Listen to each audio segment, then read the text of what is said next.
Okay. The stream has been posted.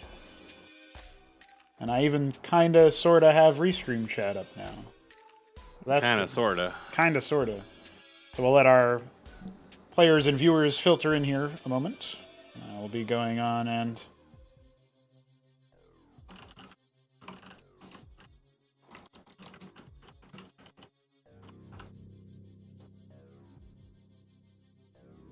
go ahead and get started.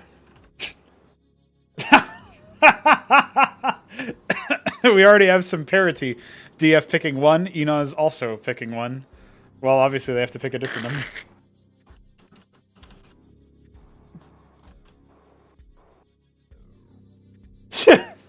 He has to think about it now. Maybe he'll say 99. Go the other angle. Of course I am joined by a Scatumas. Keen also picking 1.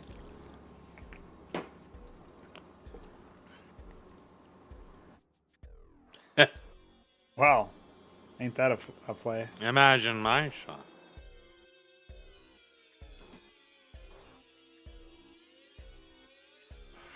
Alright, well that does help. And check that out. Okay, so our number was 41. And that means that we will be having Keen and DF face off against each other. This will be silly.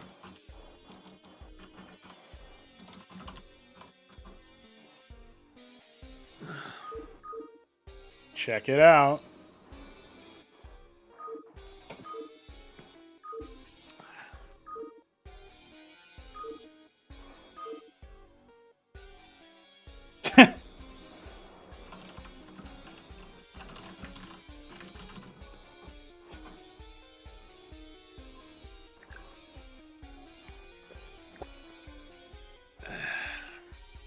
So DF has not played in a little bit, but he will be Protoss. I guess I'll quickly show our group off while we wait for everybody to get situated. This is our schedule for the day. Group A already concluded with Mystery Meat and Veek, surprise sub for Alexander, who is not feeling well, making it out into the playoff stage. Veek making it out in second place, taking a game off of Mystery Meat, and then getting bum rushed by 3 Crows. It was an interesting series. We'll see if we have more of that, as we do have some Zerg here. But let's switch over and needle down focus on to Group B, the Visionaries. Here we have... I have to actually turn on Radman, obviously. That would help. Here we have Keen, DF, and Enoz. I would expect them to go that way, but...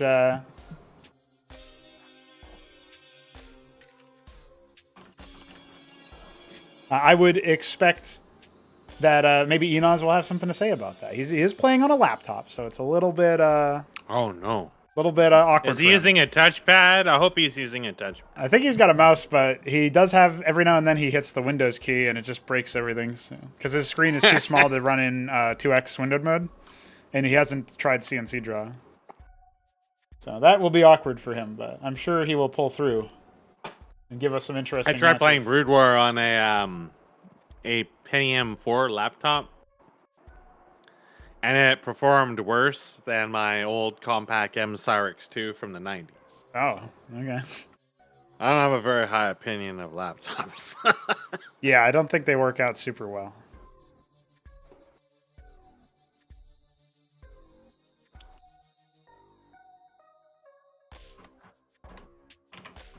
I'm just missing the man of the hour, the mystery. The mysterious man. I have sent him the details for signing in. What's going on, Benno? Hi, you, and hi, Biddy B.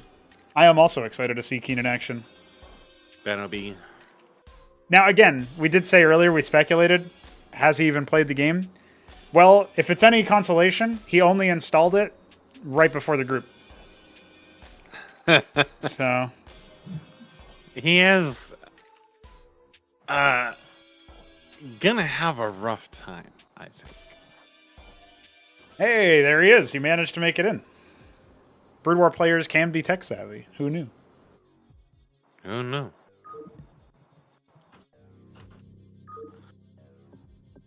Okay. Races have been selected. DF will be going up. Go easy on me. We'll see about that.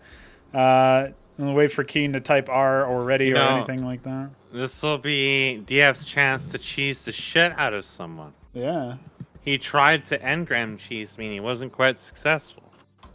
But now he's going up against somebody who literally doesn't know anything at all. And who knows if he's going to even know?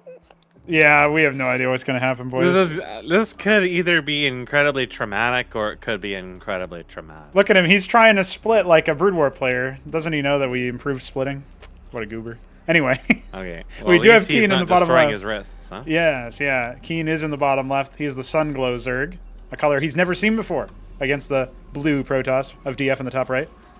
So this is going to be interesting. I mean, he's mining gas early, okay. so I think he does know. He knows some of this. He knows some things. Maybe he did watch the videos or watched a couple of the matches. It's not a lot. Like we had to, obviously, like I mentioned, last thing is we had Lucky Noob with us, and Nablime and I were kind of trying to get him into it and had to explain all the basic stuff, like he just didn't watch the videos without this and stuff like that. Right. But he actually pulled off of gas though, so he's sitting on 24 gas right now, and yeah, that'll be interesting. Had a change of heart, so. But he's aware of that, so that was really like now he's going back to gas again. So yeah, a little indecisive, but his Quaseth is coming. He will have military units, and it is going to be a gateway here for DF. Not a 6 pool though. Yeah, it's not. It's a 10 or 11 or whatever it was. 10, I guess. Yeah. So no, that's a thing. He's doing a thing. It's completely unknown book. I don't know anything about this player. Yeah. I'm not sure if Diev knows anything about this player. Nobody does. And he doesn't know anything about the project, presumably. He knows enough to harvest gas, so we'll see about that. See if that changes anything. Some cognizant awareness here of what's going on, in a sense. He's not asking questions. He's not bombarding us for help. Right. He has got 3 workers on gas, so he's aware of those. Aware of the saturation, looks like. Maybe that's just something you pick up when you watch, right? Like when you're actually looking at your harvesting. So. Whereas DF right now, he's kind of sitting on some money. He's actually going for a Hierophant first. Yep. Okay, makes sense. I don't know if I really would go Hierophant first against quads, but. Well, it's not like there's a lot of military, right? Yeah. It basically, when the military counts are small, he gets the opportunity to respond to that and do some kiting. Now, the Zets were disappeared inside the mineral line for a second, but they do exist. He's adding more of them. The spinning is beginning. Happening. He's like, what? That's a weird-looking probe. I've never seen that before. And then he clicks on it, and it doesn't say probe, and he's really confused. So, ring around the rosy here for a while. He's going to go for that expand. So this is kind of like Brood War timings that we're sort of seeing here. Yeah. With the exception, he is stacking up on gas. He does have a lot of gas, yeah. What's he going to do with that? Getting a feel for the project. DF doing a pretty good job of on the row. Yeah, just keeping a scribe alive, seeing how many workers are being melt versus the number of Zethar cores. He's been able to keep that scribe alive for really a while. Yeah, the attempted surrounds haven't happened yet. This is despite, obviously, Zethar cores moving faster than stock Starcraft and workers moving slower. He almost surrounded himself, but not. He's tasked into that corner, but managed to stay alive just a little bit longer. Now, crucially, I don't think DF spotted the expansion, right?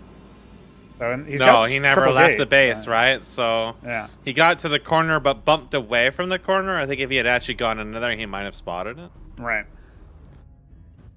Yeah, crucially, we see over here. Third gateway. But look at the ramp, right? We have 2 Hierophants blocking the way. There's no hope for the Zeths to get in and do a run-by or anything like that. But there is a Hydrith den coming. So, again, this is looking like, it's not exactly Brood War. But you see his APM going up there. He's got about 300, pretty steady around there. Let's see what he ends up doing. He gets tickled. Okay, he falls back. One of them does die to the cliff advantage. And he's already like, what is that unit? And now he's going up against Legionnaires. Well, he doesn't know yet. But it's not quite paying attention to minimap, though. So losing another Zethar core there. He's got one sitting down south. Yeah. See what happens with the Hydra. Has got a little bit of money here. A little bit of money. Oh yes, both of our players do actually. Keen's got a lot of money. He needs some more macro hatches or something. So I think Kian has to be passingly aware of a lot of what's going on because we didn't see any obelisks. Right. He's not like, supply. What do I do about supply? Like, he didn't get hung up on that at all. Right. So I think he's watched a bit or heard a bit or something about the project. So he's not as green as maybe we thought he might be. As I say this, there's a little bit of uncertainty here because we've got some idle stuff or whatever hanging out here. It's not really indicative of somebody who'd be actually sitting at like 300 APM. But, you know, there's definitely like a direction. He has like a base understanding of this. Now, there is actually a macro hatch already as well. Okay. So that's kind of like, you know, reminiscent. And, yeah, we're seeing pretty good workers as well. To military at the moment, right? Right. Yeah. He's got lots of workers. So if DF doesn't attack, right, this is going to be an opportunity for Keen to get some pretty good strength. And he's adding more and more Kagrins, you know, turning them into circuits. He really wants to run past here, but it's not going to happen. Yeah. Oh, that one Hierophant could have gotten it, but it looks like the Legionnaire will clean it up instead. The only military unit now currently available is that Zethicor in the bottom right. Or mid-right, he's going to have to think about getting a military soon because, well, there's a lot of damage and some sustain built into this group. Oh yeah, this is a very heavy, heavy composition. I think the circuits here, 2 of which haven't even been mutated yet. Okay, he's adding a Spraith. That was a mistake. Circuits coming up. This Droleth will be turned into another one. I think these will finish in time, but you have to think about the Legionnaires jumping directly onto them. I think they're gonna be pulled back when he's got a lot of money right now. He really needs to be building a military at the moment. But yeah, okay. He should be aware then that the the effect here. Okay, well, I think because there's no Drakedens, this is going to be a bit hard for DF to go for an The longer he takes, the more circuits that appear, the more unlikely he's going to be able to break this convincingly. Although at the same time, it's still just workers and another macro hatch. So Keen is not really interested in building any units. I wonder if he's like trying to do a tier 2 rush or something. I mean, if that's his goal, he's on the route too. He's got just about 700. He's still building more defenses. I just think when you look at it like this, I mean, surely you just walk past it as DF. You could just choose to walk past it. I mean, he would take a lot of damage at this rate. Like, he's just stacking more and more and more. But I mean, all he really has to do is just go down below that geyser there on the nav. I think you just go straight into the main from here. There's still no military at all. There is a Nexus coming for DF, but he's behind economically for a bit now. It's just a question of... you could get drone drilled trying to pass it. It could be a thing. Like, you have to be kind of aware of that. It's just that some of the movement... I think you could just kill so many workers going just past down to the bottom of the geyser. There's nothing down there. Right. I mean, the circuit does reach pretty much all that pathable area, the bottom right-hand circuit. 2 more macro hatches en route. Okay. Some Hydras, finally. This man is about to pull the trigger here, and you know... if DF takes too long to put some momentum into this window of opportunity is going to slip past. At the same time, this is very Nablime-esque in a way, you know. I'm a little bit concerned. I mean, there's an Ovaleth coming, right? He's got 2 Ovaleths, actually, so maybe he wants to do drops or something. Maybe he's thinking he can drop the Kagrins. Who knows what he's thinking about? Like, is he aware of that as a mechanic? But also, there is an embassy out, and a witness was trained, so it is going to be on the way. It looks like it might path into the Ovaleths if DF isn't careful, and then obviously the Hydras would pick it off. But this is definitely going to be tier 2. It looks like just rush right to Bactylisks or something like that. Yeah, he's getting the eye roll now, so that's a dangerous thing. I mean, if the Witness can scout that, suddenly you're in a pretty good spot. More Legionnaires being whittled down. Some Drakedens are going to be joining the fight, or maybe not. No, looks like instead he's just going to keep them there. There's a single Zethicor off to the mid-right that is going to start moving. Yeah. That was sitting at that base for a long time. Now he's just going to... he's aware that he has scoot over here, check for a third, get an idea of what's going on the rest of the map. All right, the Witness did go ahead and scout. It will see the Iral Iris being made here. So this will be information. I mean, I'm not sure that DF clicked on that structure. If he didn't, he's not going to know. He's got another Witness en route to the main. And the Scribe is going to get picked off by that Zethicor if he's not careful. So that's going to be a little bit annoying for DF to deal with, since he was going to go for a third base. And he does have a Stargate out with an Exemplar on the way. Exemplars can do wonders against Hydras, but there's a lot of Hydras. And obviously they can be Bactylis. Switching right. You might see this just switch right into Bactylis. Well, the Hydra That's what I'm assuming. The Hydra is not mutating. No. So that's like a key detail here. Keen is actually pretty low on money. He's spent a lot of it with all of his extra larvae. Yeah, more Hydras. He's dumping into Hydras. Yeah. If we can get a large number of exemplars, even 2 to 3 exemplars over here on the front, that can definitely keep the contain going and start to threaten the static defense. There is a LAN effect waiting there as well, just a one at the moment though. Yeah, that can certainly cause some issues. Now this Zath's gonna run right into the Nat. It's completely undefended. Yeah, we don't even have any units coming out of the gateway despite 1,500 minerals here, but it will get bopped by the workers that were harvesting There gas. seems to be not a move out, but sniping. Some units getting caught and kills the Zath. Yeah. Bloodthirsty Protoss. I don't think Keen is too worried about this contain at all now. He's finally getting his back to the swamp. It just now started. But the first exemplar is en not route. really too worried. Another one is being rallied or being trained right now. We are adding more gates because there's 1,200 minerals, by the way. So DF definitely needing to spend his money. He didn't go back for that third after that, so Right. it's a little bit of little lax on that. And you know, I think if you give Keen the chance to burst out, he's just going to take over the map right after that. Yeah. He's showing He's APMing. that he's kind of like feeling around here, but Yeah, he's training some Izira cores. This is the first new unit he's trained so far. He is quite fast on catching those witnesses. So even now, right now, see he saw one in his main right now, right? Yeah. And he's just gonna catch it again. That's the third one now that he's gotten. Yeah, that's a total of 225 gas for those keeping score. It's a fairly expensive unit to lose over and over again. Another exemplar being rallied across. They take a very long time to finish. And even more gateway units being trained. Argosy on the way for DF, but the attack move is going to start happening here. Looks like one of these Ovoliths has a Droleth in it, so that'll be picked apart. But the Exemplar is not in this fight, and it's actually all Hydras, so the Exemplar would do a lot of damage here, but the Legionnaires are being chewed apart. And again, that Exemplar taking a very long time to even be noticed here. Another one on the way. And finally, the first one will... It's coming, also but be it in the might be fight. a little too late, though. Yeah, he has to be very Depends careful on how here. Keen responds to this There's some fight. more Legionnaires coming that could potentially help, and the kiting over the cliff is definitely a good move. And obviously he can adjust his rally points here, should he desire. It looks like we saw another witness go down there. I'm not 100% sure. Maybe that was the LAN effect. Sounded more like a LAN effect death sound. Okay, so the containment has been broken, but no additional units have been trained here as far as like mutations go. It's just Hydra. So very much a Hydra bust, you know, something sort of familiar. Some of his units getting caught out there, at least the rally revealing. points are getting absolutely annihilated. Now the witness is going to see the endless stream of Hydras coming here. How will DF respond to this? It's still only the one Stargate that is rallied all the way across the map. Yeah, I mean, he has 3 exemplars, so this attack shouldn't be lethal, but it really depends on how soon DF responds. His Legionnaires fighting away from the Wardens might not have been the best choice, and now attack moving a little bit far away as well. So here come the Wardens to try to absorb some of that pressure, but the exemplars need to turn around and fight. First Warden's already popped. There's one in the back line there that could get depowered by the pylon losing. The exemplars now starting to take some damage, but softening up a lot of the Hydras. And yeah, the gateways are not blinking. There's a lot of Ecclesiasts here, but not a whole lot of anything else despite the minerals. Losing the workers is not the end of the world. There is an embassy out, so he can restock those relatively easily. And yeah, I think these Hydras are just going to get chewed up by the exemplars mostly. Ecclesiast trying to charge forward. Yeah. Trying to hug in for that recharge. Yeah. Doesn't have any front line. But now 4 exemplars, and he's kept all of them alive. Only one of them even a little bit damaged. So it did lose a lot of workers, but the worker count difference is only 10 right now, despite all of that. And Keen is going to go ahead and try to take more despite bases. a massive contain, though, right? Like, in an ideal situation, he would have that third up and running at this point.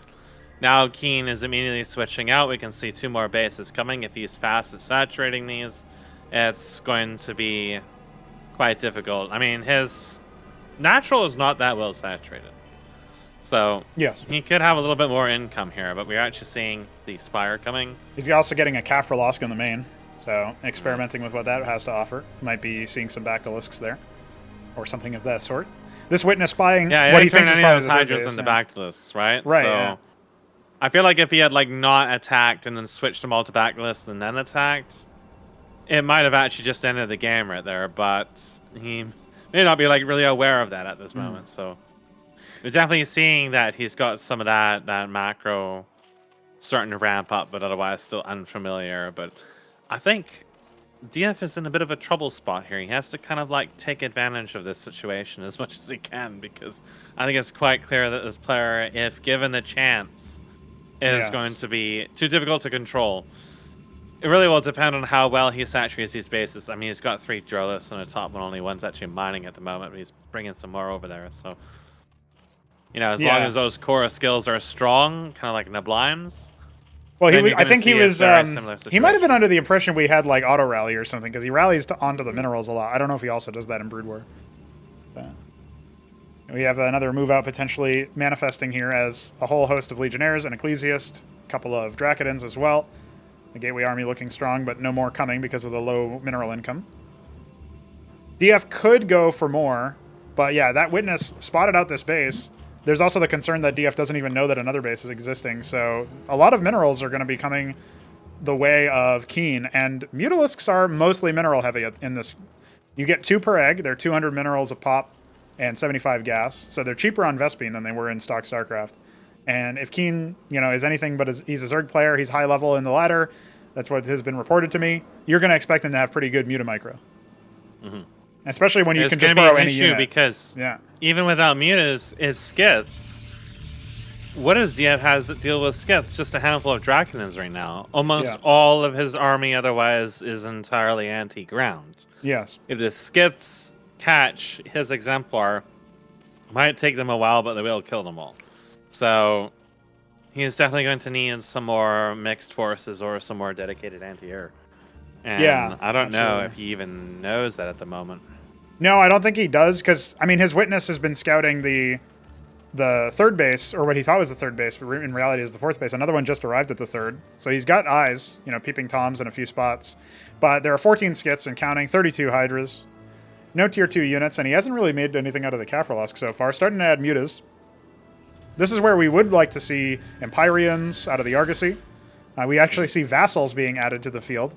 Not necessarily a bad shout versus the Skiths, but the problem is mutas will definitely shred them with the bounces, right? They excel versus light targets, low armored targets. That's moving the Magisters are quite good once you get a large number of them. They go well with Empyreans, Epigraphs, stuff like that. But it's only the one Argosy at the moment. It's not exactly pumping those out as fast as possible. Now the Witness has moved over to the left a little bit. Where, it's 4 bases. A 5th just started. Yes. Not amazingly well saturated, but, he's slowly getting there. It's a little bit of workers. The biggest thing is that he has way more gas income, but he's not actually using it right now. He's actually mutated a whole lot of static defense in the 3rd. Started to cap the geysers, right? So he's got the Excision in the 4th. Nothing in the main. Very, very limited saturation. He's currently looking at the larva on the Kafralosk. So, he's still just feeling his way around. Right. DF is giving him that time that he needs to figure things out. And once he figures out what he wants to do, I think it's going to be a disaster. Feels like there's a window of opportunity for DF to take command of this. And that window of opportunity may not ever really, present itself quite like this. This is a high-level player. Yeah. And then he figures out everything, then it's well, you kind of missed your chance, right? Yeah, Witness poking its head around. But there's some decisions here that, however, I'm seeing a lot of evident weakness within his play.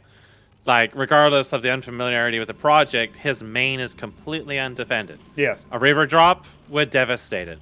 He's building a lot of really dedicated anti-air only in the one spot. Yeah. Again, a drop can easily bypass that. The 4th base, completely undefended. The saturation is not doing well. In fact, his second base is still not well saturated at all. Yes. He's only got 54 workers total for, his 5th base having now been finished. Mm-hmm. So there's I don't know if he's really just taking his time to read everything out, and that's just really what's slowing him down. But, it's definitely there's a lot that can be exploited here just in terms of his general approach at the moment. He's not aggressively scouting his opponent. He's not checking to see if DF is expanding in anywhere. He's not checking to see where the army position is. He's playing extremely slowly and passively right now. Not even concerned really about what his opponent's doing. Earlier in the game, he was probing every now and then with Zathokoros, but not anymore, right? So... Well, here's the other thing too, right? Is the Droleth count makes sense if you remember that he's used to supply, because suddenly you can't make 100 workers because that's half your supply, so you have to exist on smaller ones. So that's probably where he's getting thrown off a little bit here. But again, another thing I have to criticize here is that the Witness hasn't been used to scout the military. He's maybe been lost too many of them in that general area. he's just not scouting at all whether or not like what the military. He's not composition checking is. the tag. Like this dude could be tier 3 right now and he wouldn't even know. Yeah. So there is a fleet of vassals coming to the bottom right, and they don't actually know that there's a base there yet, but that's obviously going to be a good shout. Some units will be pilfered off there, taken off the main base here. So how fast is the response time, right? He's hockeying his army. He's now realizing that his workers are under attack. He doesn't know to borrow them versus air, so he's going to lose a couple. And in this case, he's just going to cede the base. To the base he's just going straight up. There are some engrams coming. One of them is finished at the 3rd. So if he attacks into that location, that could absolutely shred a lot of his mutas and stacked air if he doesn't know to focus it. There's a lot of potential damage here. And if the first stack already gets hit. It begins. Warden being the first one focused down. The rest of the units are kind of lagging behind. The engram will fall. Should get one more shot off and does. But this one is also taking a lot of hits. Hydras are now here on the front line. Vithrilisks are guarding versus any heavy air. That hasn't even joined the fight.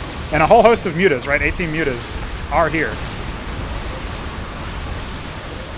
The Magister is just annihilate the lone Vithrilis. The rest of them are not assisting his army at the moment. Yeah. A little bit of lax unit control, but he did eventually pull them out. They killed a lot of his Hydras before he turned around to protect them, though. Yeah, there's just not very much crowd control. The mutas are reigning free over the 3rd. There's no more workers there. The Nexus just fell. And I think DF is going to have to tap out there. He calls GG. And a rocky start to our group for both players, but you know, Keen has figured out a little bit about the project in that time. And I think if DF had managed to, you know, take advantage of some of the openings, that would have definitely helped him out there. But instead, as you mentioned, and as I mentioned, right, like he had all these witnesses, but he didn't scout the military comp, and as a result wasn't guarding against the mass air switch. And, you know, I think DF might have been expecting more aggression. Right. Yeah. Like that's kind of like the impression I get from all that. Is that like he didn't expand a lot or really much at all, and I feel like he was expecting more aggression, especially after the first attack. I think he was expecting a really major follow-up to that, and it didn't come. And he didn't know what army composition he was dealing with. Yeah. Right? Like the witnesses didn't go to check the army. Like if you lose the witness, okay, but then if you learn he has like 30 Melists and 20 Vithrilisks, you know, just like another engram in the back towards the Nexus to cover the front two, it could have made all the difference in that game. Well, looks like he's got food arriving, so we might be BRBing here.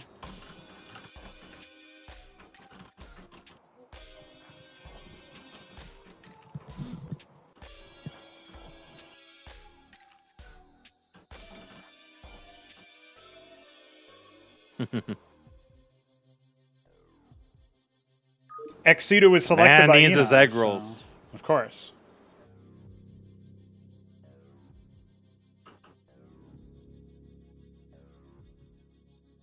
Yeah, he needs time. Yeah, so looking at the way that this one worked out, I definitely think that a superior understanding, particularly in ZVZ, a more volatile matchup, I think it's safe to say, although we haven't seen it since the Nath changes, so we're not 100% sure if that's going to be the same way. But, you know, I think Enos, who has been following the project for a lot longer, but has said that his RTS skills are what need improvement, not like project information and knowledge. You said earlier that if Keen's, you know, Keen's a high-level player, he's developing an understanding of the project, this is the time to sort of upset him, so to speak, or like take advantage of his naivete. Absolutely could be the case, right? We saw that he was sort of fiddling around with harvesting gas early, but then decided to go for a Quaseth and then went back. You know, stuff like that can slow down your build order versus somebody who's a little bit more drilled or a little bit more understanding of what they want to do and has like a more concrete game plan. And that obviously is lent to by understanding the project more. Yeah, I think early aggression is what you really got to do it in this case. Yes. It's like we saw weakness in mid and late game with his defenses, but well, he was good at building units, multitasking. Right? Yeah. If his multitasking is strong enough, then for a lot of the players, they're not going to be able to keep up with that alone, right? Like the multitasking is usually where people are going to fall apart in mid and late game. Even if he isn't playing like S rank in mid and late game, right? As long as he's consistent in mid and late game, he's still going to be, you know, really difficult to deal with. So if your goal is to abuse him as much as possible, I think you got to do it early game. You got to be cheesy. Again, when the Blind was getting introduced to the game, the only way I was really able to take rounds off him consistently was by continually doing cheesy shit. that he didn't know how to deal with. Yes. You know, like Panoptus Rush, Right. Empyrean Rush, just like bizarre stuff all over the place until he kind of like figured out how to build against those and be more safe. So that's how you got to do it. And then, of course, once you understand all those things, then it gets so much harder to exploit them because then they understand what they're looking at when they're scouting. But I think it's clear looking at it, though, he's not coming into this completely blind. He has some idea, yeah. familiarity, of some idea of what he's trying to do. Yeah. Right? All right, I think DF will be spectating from the streets, so to speak, from the stream. The MAME streets? The MAME streets. And we'll get our matchup started. So I'll go ahead and get us rolling here on Situ, a larger map. If the intention is to cheese, this map might not have been the best pick, but Enos has some idea about it. So I suppose what we're looking at with Keen at this point is some more coherency and direction in what he's trying to do. And Enos, we're going to see if he's going to try to stick his tier 2 inside of his third. Yeah, something like that. Here we go, though. Even gets to tier 2. You never know, though. It really depends. Like, what I got the impression, looking at Keen in the last game, is he plays just like Nablime does. Are they from the same community? We do see them in... I guess he is involved in CPL or something. Like, he might play in it or whatever. I'm not sure if they're from the same community. I'd have to ask Nablime that when he wakes up. I don't know. The play styles are similar. I mean, I haven't followed Brood War forever, so I'm not really sure what the more standard build orders and maps look like. So maybe that's just like the common, like that's just how it's going to look. But to me, it kind of looked very similar, you know, like the slow, you know, probe in with Zerglings in the beginning, but not really commit to it, and then switch very heavily, very, very heavily to eco with a fast expand, macro hatches, just turtle defenses if you think you're going to be attacked, and almost no military units. And that's something that has to be like hammered out of them through experience. Again, Nablime had to learn the hard way that, oh yeah, you can be cheesed with air actually quite early into this. Even if you scout it. Like, he would scout it, but he wouldn't know what he's looking at, right? So I think that's exactly what's going to happen here. Look, the Quasith pool's halfway done, some gas is being harvested. Meanwhile, Keen has gone for a fast expansion in ZVZ. Yeah. So Mist might not see a 6 pool, but he might see something. Yeah. I don't know if he even saw that. I think he might have... No, he's going to see it very soon anyways. He sees no structure, so he must just assume. Yeah. There's the... So again, this looks more like a standard Brood War timing that I'm familiar with, right? Like the fast expand into the pool is something that harkens way back. But in this... It is really, really, really, and they're coming. Yeah, there's one other. This is why you can't easily do this. I mean, you can still do this. You just gotta build a Spraith right away. Yes, and he didn't scout his opponent, so he has no idea it's coming. Right, Keen on the left-hand side, for those who didn't see that earlier, and Enos on the right. So I'm banking on Enos being able to do something here. I mean, even if he can just get some worker damage done before the Spraith kicks in, or before some Quasilisks, if Keen even knows to build Quasis. Right, that's its own thing. Burrowed. It's gonna be Zeth, so you know. I think it's kind of like if it's ZVZ, you might just assume that they're doing something. Yeah. Right, because you don't understand the build order diversity that's available to you in this. Yeah. This is gonna be one of those harsh lessons that there is some build order diversity. Yeah. Now he has the Quas, so he knows where he's coming from. This is where this should be somewhat familiar to him because in a way, if you just map this onto Muta versus Zergling in StarCraft 1 ZVZ, okay, there's some air units. Just go across the map and kill him. Like, you know, he's going to attack my workers. Okay, whatever. But I can probably attack him and maybe kill his base before he can kill mine. Right? Yep. So this is the big move, right? This is definitely something that, I guess if there's some mats at home, I think there's some panic for Keen at the moment. He's not doing too much of anything. He's going to make more workers, right? Interesting. Yeah, no Quasilisks, right? Not aware. This is where the unfortune is going to strike. Oh, he doesn't even know where his opponent is. He's making a Hydrith in his... Yeah, but look, he's attacking the wrong angle. He's going to the top right. He didn't scout, right? Yeah. So he doesn't even... He's not aware of the mirror. This is dirty. I love it. Yeah, the Hydrith is spotted here. Absolutely brutal. And again, he could have burrowed his workers, right? He's not aware of that. So, like, this makes him look a bit of a fool. But some Quasis are here. He just doesn't know, right? Yeah. Some micro can help soften these Zethicores up for the workers. And there's only a couple. I mean, there's 4 more coming. But, just barely doesn't manage to get another frag. And we do have Nathricores coming, so, you know, like, the Drolets can fight this and be a little bit devastated. Although the Nats are just idle. The Nats are just idle. There's nothing here for... Like, Enos isn't focusing. to attack. Oh no, so. he's running. No, he's gonna fight. he has to attack them. They're weak. Stand your ground, man. Okay, the Nats are here. They're gonna start attacking the Zets and clean them up. But this is a lot of eco damage, right? We're now down to He's got 600 minerals. Keen has, admittedly, Keen has less military or less workers than you start out with in this project, whereas Enoz at least still has 6. So you know, he can reclaim his soul. Perhaps the Hydra's coming. The one Hydra's coming. I don't think it's too late. It's not going to be enough. Remembered. Wait, I have Nats. It begins. Yeah. So there goes down to 2 workers, almost 1. There goes the Hydra. It's dead. GG is going to be called, and the ZVZ cheese, if you can even call it cheese, the unscouted approach, bamboozling his opponent. Well, this is one of the easiest ways to get acclimated to this project. Oh, yes. Get Nath rushed over and over again. That's how I got acclimated to it. Vassals and Nath, of course. Absolutely. Well, there you go. Is claiming victory, putting Keen out. He can now eat his food.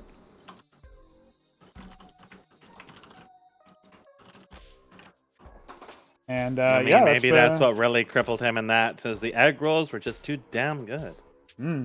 Yeah, his APM was noticeably lower at the start. I feel like maybe he was eating. Enjoying some egg. I mean, the beginning of the last game was calm. This one will be too. Suddenly, why are there air units in my base? Yes, why are there air units in my base?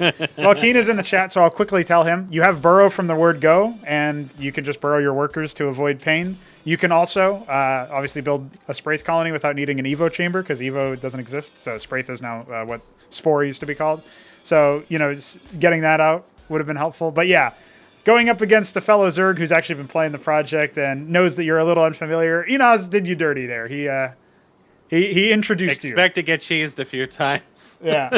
Like, there's lots of stuff that you won't know unless you actually try it. It's going to happen more. Yeah. Remember, you can also build static defense without needing tech for it. Yep, absolutely. So if you... Obviously, you didn't have scouts or anything in this match, but in the future, if you suspect you're going to see early air, you can try to make an early spore. We'll see what happens. Maybe he can learn a thing or two while he's eating and watching. And let's get it rolling here. Boskevine was selected by DarkenedFantasies. It's a map he's familiar with. He's slowly becoming more familiar with the Protoss revisions that happened some time ago now, but definitely, new to him because he hasn't played in a bit. And why DF. do we have Mamekavine? Maybe we can talk about DF and the Beaver working together on a map like that. So it's going to be the Mahogany Zerg in the top right for Enoz. DF, the Alice Blue Protoss in the bottom left.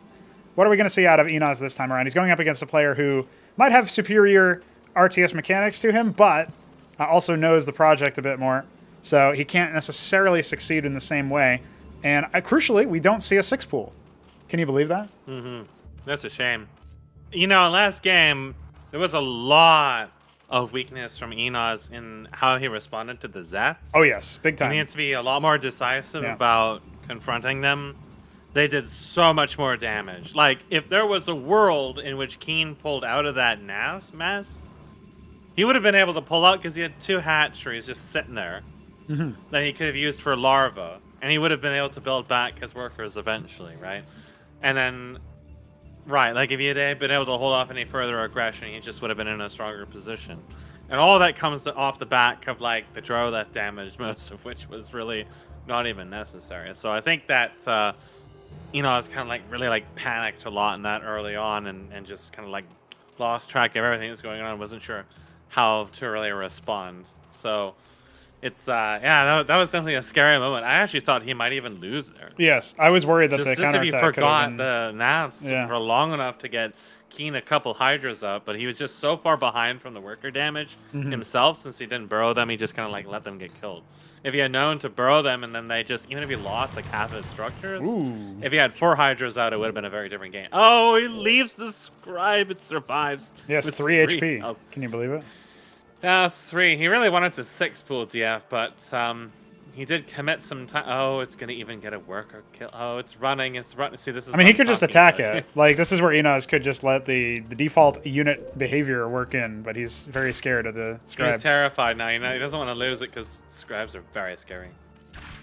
It's still tickling. He's trying to tick him back. Well, meanwhile, there's a scribe pull to try to hold the ramp because all these Zets did come in. Legionnaire is a great choice here because the Zeths can't really kite it to the same degree. So now it comes down to control, and it looks like maybe a couple of scribes would have gone down, but Enoz fell away. He pulled at the last moment. Yeah, that's actually quite rough here for Enoz there. He gets very minimal damage. I think he killed one scribe at the ramp, and that was it. Back at base, he had like 3 idle workers for a moment, trying to hunt down and finally get rid of that bloody scribe that died just on top of this. Well, he is not confident enough to follow Keen's sweaty footsteps. Or even 3 crows for that matter. Come on now. Well, he's going to add a Kagrant. He does have only military, or rather only workers right now. He knows there's a counterattack coming. The panic mode has been... Wait, what? 4 scribe pull. Here we go. It's the reverse all-in. Yeah, adding a lattice to add onto it. He's making up the differential in worker count by sending them to his opponent's base. Yeah, that's true. Well, the Kagrant's going to finish into a Circuith, and I don't think the Legionnaires are going to be able to say too much about that, but obviously the Quasilisks are out. Scribes can be pulled to attack, but this is a little bit awkward here for DF. There's more units coming, obviously, but most of them are scribes. And that second... Oh, no, the second Circuith hits. Man, what a shambles this is turning into. Mask, you're going to have to tell me what these 4 scribes are going to do now that the Legionnaires have been stymied. They can't go back home. That would be dishonorable and shameful. But they can make a new home. That's true. Don't you think they could make a new... Yes! Just make a new home. Why go back? Yeah. I mean, put a pylon down a little bit closer, add a Crucible. Gas. Use that Crucible He's got gas, and he's harvesting? making mineral-only units. Oh, he's not mining any more gas. He's not. I was going to say he could just make an engram there and just plant his feet while he amasses Star Sovereigns or something like that. But well, he's close enough to afford a Nexus. He might just go for that. Oh, it is an engram! Okay, well... What next? It's not the best spot for an engram, but you know, it is a spot. It is a spot for an engram. Ultimately, that's what matters. What a silly man. Here comes the vassal. Has arrived. It's tickled. A vassal has departed. Oh, but look at these. It has arrived again. These legionary reinforcements are absolutely going to run roughshod over this. So he's got to fall back. More clauses engrams are tier 3 defenses that are very, very expensive. Yes. They deal AoE damage and have fair range, but it's not really the best place to put them. I mean, I guess it makes a statement of some kind. Well, he can now put a Nexus here if he wants. Yeah, he can put a Nexus here. It'll be fairly well defended from Quasilisks. There we go. It did target, but it didn't fire. Not yet. They weren't quite in range. No, he's letting the Legionnaires charge in. They get 1 kill for their troubles. What a tragedy. So we do see some Nats out and a macro hatch, so that's good for Enos. He really absolutely needs to be adding, spending his money somehow. The engram is... oh, no. I don't know. They're there, right? Oh, here we go. Oh, he dodged most of it somehow. That was really good. That was skillful footwork. Quasilista is gone. No, I don't know about killing the pylon. I would just kill the scribes, to be honest. Without the scribes, they can't build anything else anyway. Listen, the scribes are terrifying. They build things. Tickle, tickle, tickle. The scribes are killing... Oh, they're going to kill another one. Oh, they got it. Battle scribes, dude. All right. 2 out of 4 of the scribes live. He does have enough money for 2 Nexi if he wants to build them and start. Yeah, he doesn't have any gas, and he didn't harvest anymore since the land. Both of them have this is a silly game. Insane amounts of money harvested. You know, if Enos had a second hat, well, he does have a second hat. If he just devotes it to building nothing but Nats and gets like 20 of them and just sends them down and ignores a bloody engram sitting in his base. There's literally nothing at home. Yeah, Enos can win this. Nothing at home. He absolutely can win this, but he does need to stop this warden creep, ideally. I mean, he can just go ignore it. Just go straight for the main. But I think he has enough military to actually put an end to this. Oh, no, he needs to pull his... No, he needs to pull back. Oh, God. Oh, wait, no! Oh, it was tragic. He could have attacked the pylon from the south without the engram hitting him. It was just barely out of range. Tragic. No, he's going into tickle. Yeah, but he needs to kill these units. Oh, dear. The Hydra's then on the way. He's got so much money. He can spend his money. He can. Listen, he can make a 3rd hatch at this point. I would recommend at least 3, maybe a 4th. Make so many tickles. Just drown him in tickles. I think DF is evenly He built a warden in his main now. DF, you need to get more gas. How do you make engrams without gas? I'm flabbergasted, honestly. Okay, the Hydrith is finished. Okay. There's a lot of quasis here. They can kill this. They can walk in here There's and... a lot of Oh, look at quasis, that. Force the cancel early. Pick off one of the scribes, maybe. Go in for the kill onto that lower warden. Especially if like it's like reverse tank. tower defense. Yeah, this is the Matrix on the way. He's harvesting gas. Okay, we have some I think Hydras DF joining probably the fight secretly here. wanted to make more engrams, but just didn't reassign gas for a long time. Some Zealots are here. They're a lot sturdier than the Legionnaires, so that's going to be a bit dangerous. He's only got 2 Hydras. His gas I think is the more stuff that builds and completes here, there's an engram on the way now.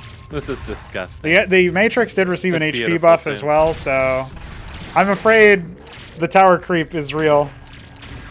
And you know, DF said earlier that he was unfamiliar with the Protoss stuff since he hasn't played in a couple weeks.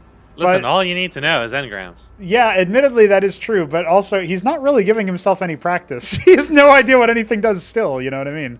Okay, finally he decides to just ignore the bullshit. Yeah. Sitting on his ramp doing nothing and sends units down south. I think they got scouted though.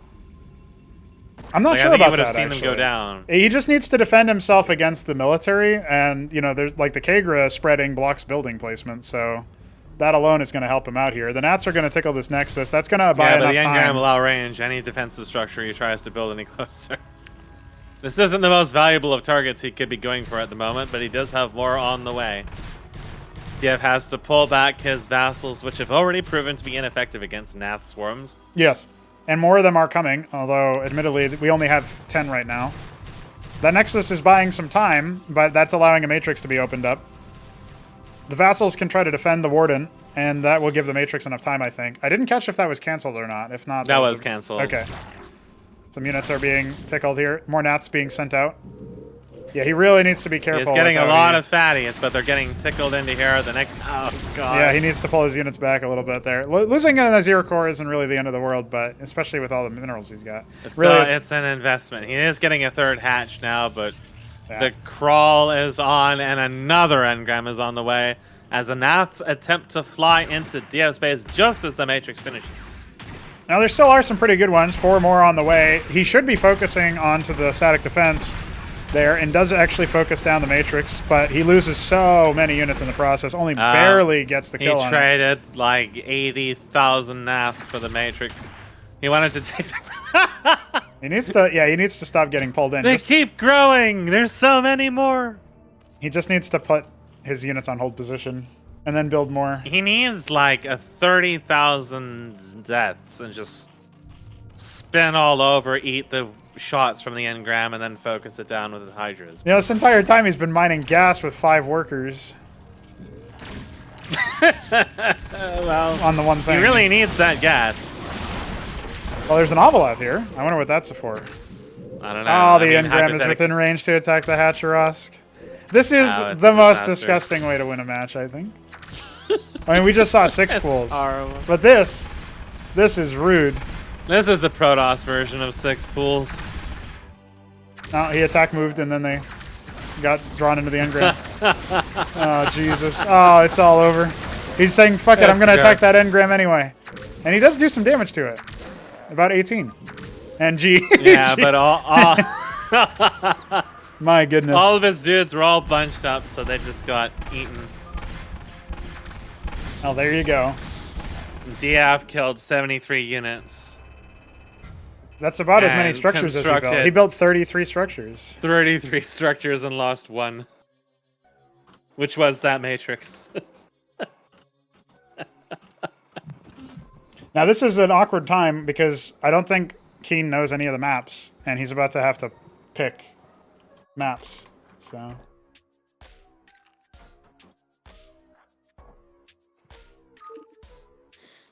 that'll be fun for him. Obviously, he needs to pick Infinite Velocity. It's a very standard map.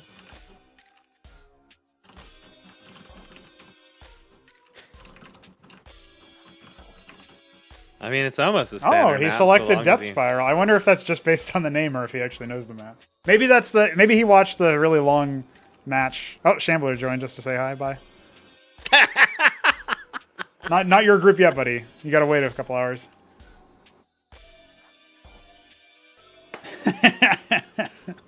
My goodness. All right. He's here to say hi, like I said. Okay. DF and Keen gonna take each other on. We're going in for it. Death Spiral, selected by Keen. Will he be aware of engrams after that game? I don't know. He might be watching his back after that one. Yes. Well, top Seeing left the is power of cheese. yeah. Left-hand side here we have DF.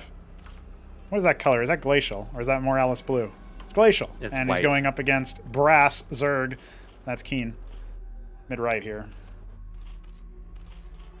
Now here's a question for you, Mesk. Not a 6 pool, but it is once again just straight up the mineral gathering. I think he really likes the idea of Quaseth. Old habits die hard. He might explore more, but he's probably still going to stick to the fundamentals that he knows, especially if it's something he's been playing for a long time. Yeah. He's not going to change it up just because stuff is different. I mean, he already pulled out 1 win, 2 win. Well, 1 win off of that, and then the other match was just cheese. He just got cheese. He didn't really get a chance to do anything. But I mean, he was close to winning in spite of that. So yeah. It wasn't really like a problem with his build order, from his lens. More like a problem with how he understood the project and what was going on, right? Mm-hmm. But I think you're probably going to see him pay maybe a little bit more attention to scouting. I mean, maybe not against.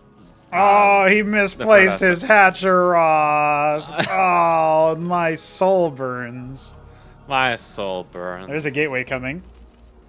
This could be tricky for him to survive. Yeah, it is going to be another fast expand into Quaz. I mean, I think you're probably going to see them do that almost every game until, maybe he gets a few games under his belt and starts feeling like, well, maybe I want to go for gas first. But I think that isn't like Quaz first build's like really common right now anyways. Quaz into an expansion is more common than the reverse order. So yeah. Well, I mean, yeah, but I mean, generally, I think that like Shambler and Nablime and so on were going like Quaz first. Somehow I feel responsible for that, which actually just came from me stealing it from you. Yes. Against Protoss, I went Quaz first into like 6 Zeths fairly early, and I think I just like killed your pylon or something. But that was testing a non-standard map. So. Oh, it was against my Terran, actually. You didn't end the game early, but it added a lot of early pressure that I couldn't do anything about because you had so many like Zats and Quasis early, right? We have another 4 scribe full with this Ecclesiast leading the charge. What? I don't know what we're supposed to be expecting. The draw left won't even see it because he came from the other direction. Yes. He is going to see the double gate and he's going to know it's some kind of pressure, though. Well, he should. He absolutely should. But he doesn't have any static defense here. He does have a couple of Zethar cores. The Ecclesiast will defend itself. Do Ecclesiasts do well against Zeths? As long as there's some micro and not an overwhelming number of Zeths, right? Because there's already 4 of them. And there's the 5th scribe here, technically. So there's 6 of them. Here comes. Oh my God! What is this? This is an absurd worker pull. I'll admit, and I have never seen something quite like this before. I feel like this is something premeditated after an hour of drinking. Oh, more Zets are hatching. Oh. Drolets are being pulled to fight. There is way too much here for DF to fight. Well, the Zets aren't really getting in on the action because they're getting body blocked by the Drolets. But finally, one of the Ecclesiasts goes down. I can see what DF's vision here was. He was going to use the Ecclesiast to keep his scribes healthy fighting workers. And unfortunately for him, he just ended up getting bopped by Zets. So he's now going to be behind in worker count for a good amount. And the Zets are just going to march across the map. Back at home, we have a lattice and some Ecclesiasts. Rally points are recentered. The Ecclesiasts will pop, but is that going to be enough? I mean, he can use his own SimCity. That's a lot of Zets to deal with, only on 2 Ecclesiasts. Yeah, there's 9 Zets and on the way. It's such an open area. I don't think the SimCity is going to do too much good unless he drags them straight into all the workers. And here we go. The attempt is made. Ignored his. Okay. Yeah, he's fighting with the scribes. This is a lot of worker death, though, and he's already doubling his workers anyway. So everything else on top of this, there's at least 1 more going to go down. I mean, it could have definitely been worse, because I think he could have surrounded the Ecclesiasts immediately, killed them, and then just had free reign on the rest of the base. So he didn't like really respect that. Yeah, okay, here we go. Let's do it. He didn't even cancel the lattice to get more money. He's taking it all. Let's go, boys. I mean, there's a Hatchrosk here. Admittedly, there is no military. I mean, there's one Hydralisk. 2 Hydralisks on the way. But there's only 4 Ecclesias. Okay, hold on. He's harvesting with 1 worker. You are some S-rank CPL player. And you are... Yeah, Enos, don't type in all chat, obviously.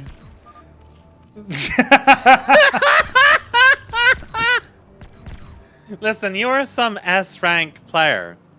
You come into this project, and it's a tournament. Yeah. And every single game, someone is doing something unbelievably stupid to you. What's he gonna do? Do He you has think to fall it's a part back. of the project, or are you getting cheesed because people think you're easily abusable? Well, first Ecclesias does go down. This actually has chance to do some damage. I mean, there's still It's workers an being all-out harvested. worker Look, brawl. the Ecclesias keep the Scribes alive for so long. Now they're body blocking the Zets. The Drollists have to fall back. The Zets just get melted, and that Hydralisk is only a few shots away. Could we actually see the upset of the century here? I mean, come on now. There's no way. Some of the rallies go the wrong way. There's 4 more Zets that could come in from the flank. Hydra's still slowly regenerating life. The Scribes try to drill themselves onto the workers. I don't think that's going to work out. The Ecclesias are dying. There's only 1 left. Surely GG has to be called now as Keen will go up 2-1. But my God, man, in what an asinine fashion that was.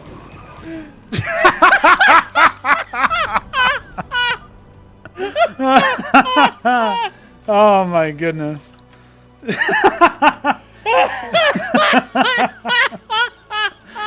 Wow.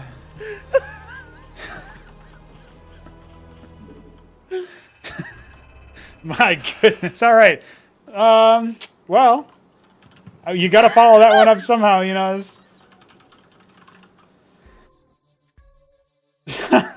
Wow. He selects Otherworld.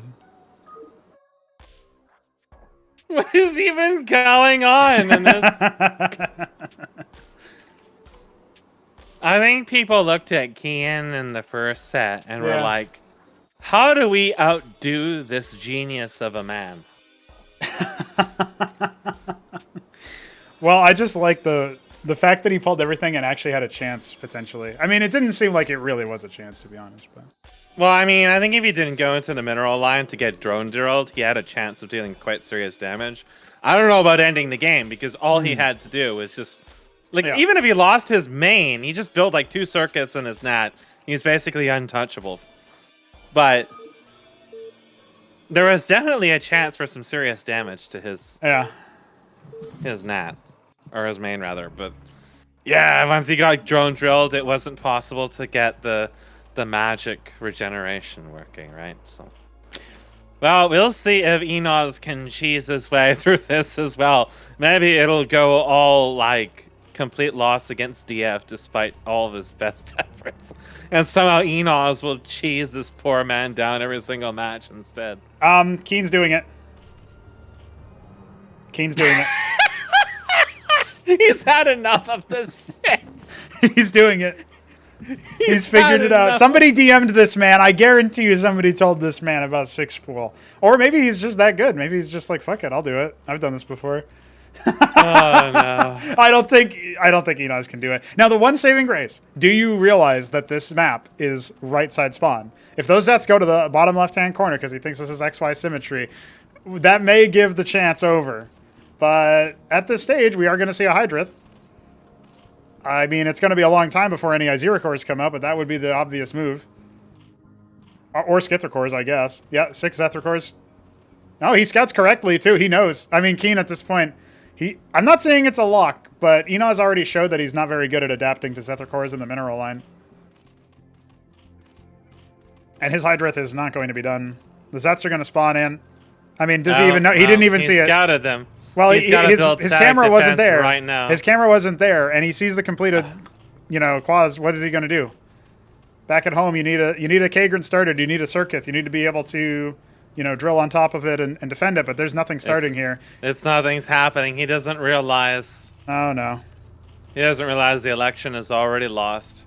And a Kagran there, why not? This is a legit thing you do in ZVZ and StarCraft 1. Yeah, this is ZVZ right here. Yeah. Enoz getting a taste of his own medicine. He could be pulling his more workers to fight this. Honestly, like, they're not doing as much as they were before, but here come the Zeths. That can turn into a circuit. Zero Core being attacked in the egg, in the chrysalis. Trying to pull only a couple of workers at a time is not going to do it for you. Yeah, this one's probably going to be over. I mean, at the same time, it's a similar worker count, but yeah, those circuit finishes and can start attacking the Atroskin. GG is called. Yeah, Zero Core gets chewed up, and that's it. Enoz getting cheesed out. Lightning fast group here, ladies and gentlemen.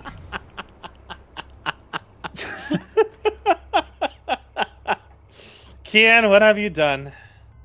You have opened Pandora's box, and everything that comes out of it tastes suspiciously like cheese. I love it. Well, DF had time to maybe stretch and, you know, go to his fridge. And get an egg roll. Get an egg roll, yeah. And now he's up against the next one. So.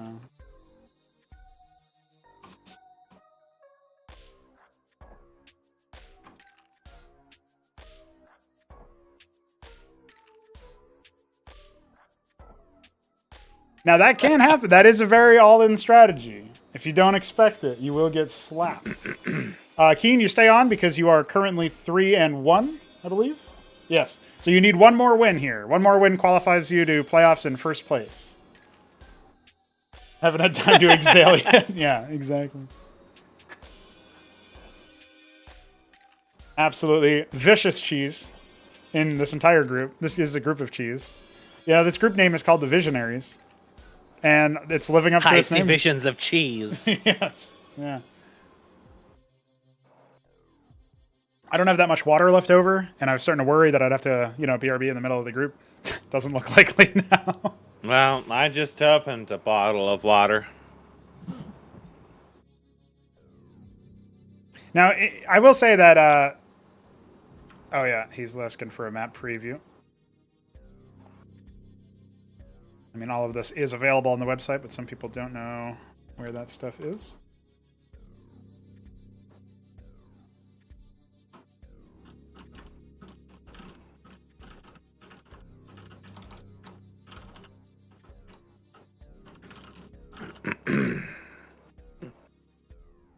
Well, you know, if all of our groups are like this and we complete it before 6, I might actually be awake for all of them. A possibility.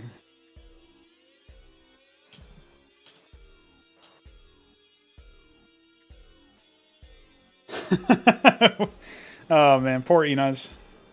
I mean, he did it. You know, you gotta. If you're gonna give the cheese, you gotta take the cheese too. You know. Enoz defeated Keen once. DF defeated Enoz. It is possible.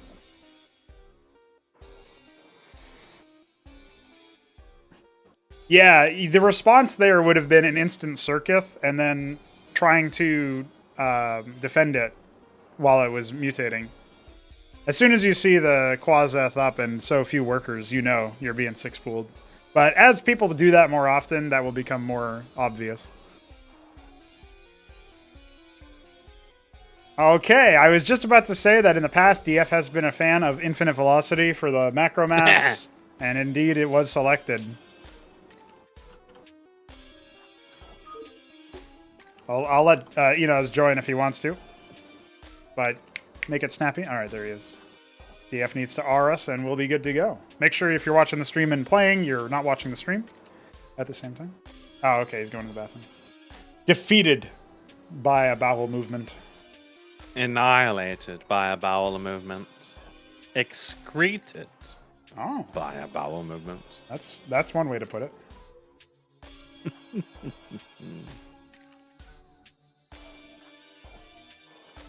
Yeah, I'm impressed so far with the cheese, but I feel like it's a ways off from showing the level of play that we were expecting, perhaps, out of Keen. But you know, that's a thing.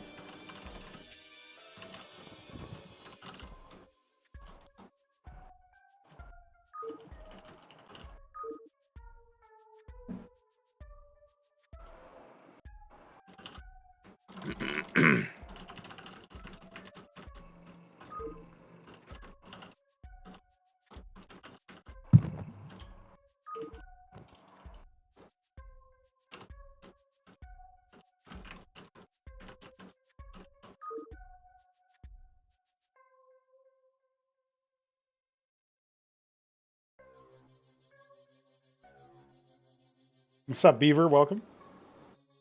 Yes, I don't think Keen has played much. He only installed it today, so. Have you watched those replays that I posted? Were they on Infinite Velocity? Because I have not seen them yet. There was, yes, one was on the one with Neblime versus Lucky is on Infinite Velocity, and that's all I'll tell you. Okay. Well, he was only there for a short time. Maybe if I cast him. You need to watch it, that one, especially at least for the chat. Oh, I see. We had roller skates in that game, so you'll know the chat would be good. All right, we're getting things rolling. Will Keen follow the way of Lucky Noob? Will it be his lucky day? Will DF build engrams in someone's base again? Well, the instantaneous split is promising. Russian green Protoss, that's DF. Going up against the Blood Zerg on the right-hand side here, that's Keen. And yeah, the Niduses do get helpfully revealed, as well as the Burning Atlases. And I did tell Keen earlier that around 4 minutes is when they become available, but I didn't tell him that you can damage them to hasten that process a bit if you want to. I don't think DF is going to be interested in doing that, though. I don't know. I think that if DF wants to do a 4-worker pull on this map, it's going to be a little less effective given the colossal travel distance. Yeah. But it wouldn't surprise me if he tries to spring something up once these Atlases burn down. I mean, he has shown a willingness to commit. There is no brakes on this cheese grater. Now, DF is, he's not even giving himself a chance, it feels like, to do normal play. He's just balls to the wall.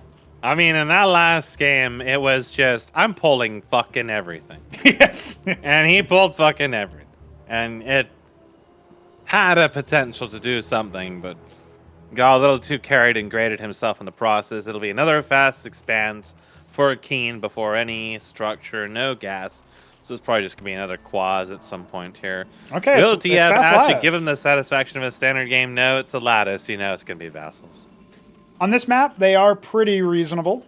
But he is now aware after getting cheesed by Enoz. You know, he was made aware of the potential for building Quasilisks or Nathrakors or Spraiths. So I feel like he'll be okay.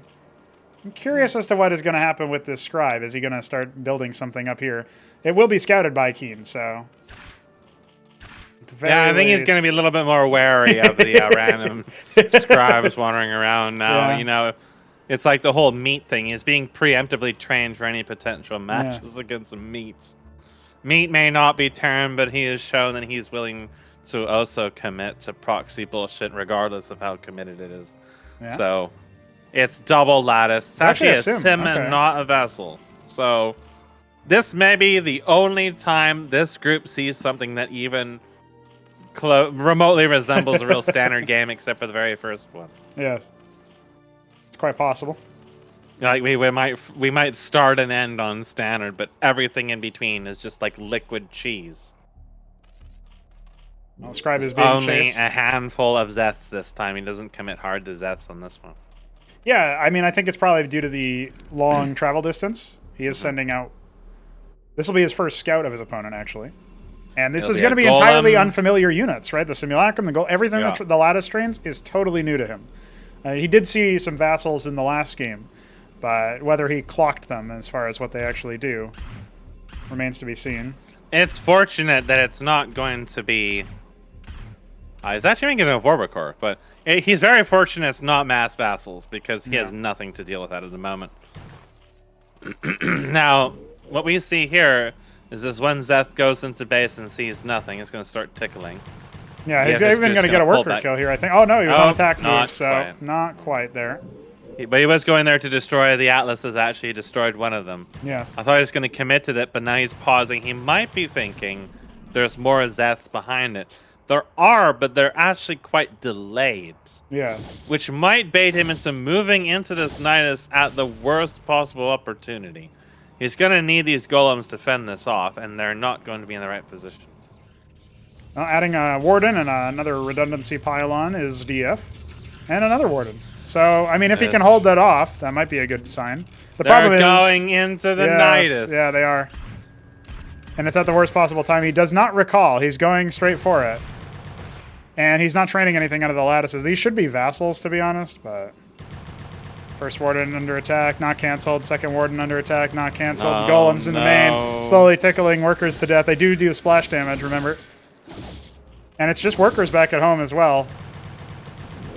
So much for standard, but there are some more golems on the way.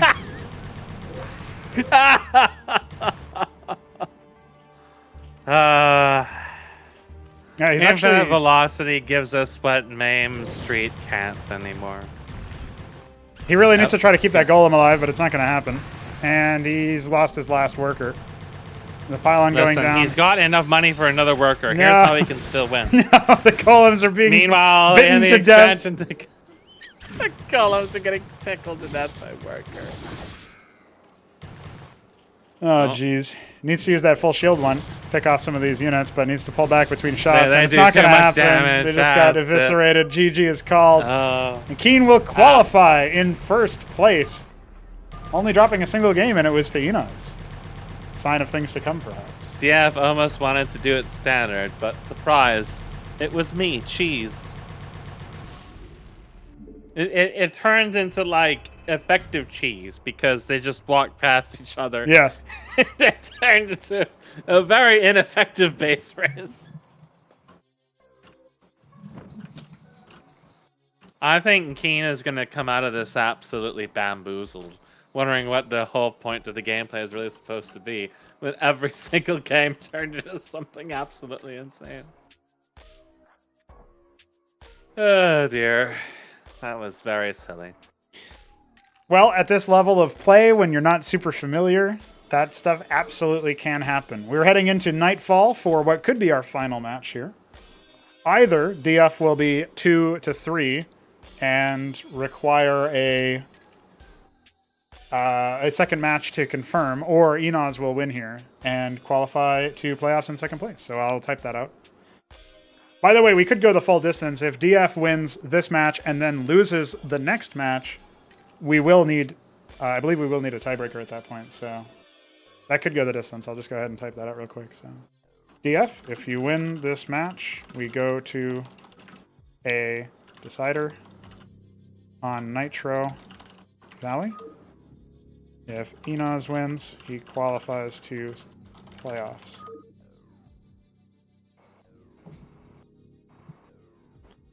Although if we go to Nitro Valley and Enos wins there, we go to Repulsion for a real decider. Any questions? Well, we did get to see some interesting matches at least. I don't think Keen's going to come out of this being terribly more knowledgeable than he was entering.